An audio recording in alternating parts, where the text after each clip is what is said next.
या वहिनींना 3 महिन्यापूर्वी मी रियांश अमृत ज्यूस दिलं होतं आणि त्याचा काय रिझल्ट आला आणि यांच्या मुखातूनच आपण ऐकूया. मी पुष्पा ज्ञानेश्वर भोसले.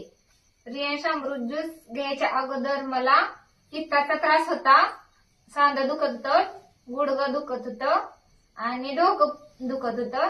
मी 4 दिवसाला दवाखान्यात जायची, पण रियांश अमृत ज्यूस घेतल्यापासून मला 100% रिझल्ट आलेला आहे आणि मी सगळ्यांना सांगेन की रियांश अमृत ज्यूस घ्या, निरोगी राहा. हर हर हर हर रियांश, हर घर रियांश. या वहिनींना 3 महिन्यापूर्वी मी रियांश अमृत ज्यूस दिलं होतं आणि त्याचा काय रिझल्ट आला आणि यांच्या मुखातूनच आपण ऐकूया. मी पुष्पा ज्ञानेश्वर भोसले. रियांश अमृत ज्यूस घ्यायच्या अगोदर मला पित्ताचा त्रास होता, सांधा दुखत होतं, गुडघं दुखत होतं आणि डोकं दुखत होतं.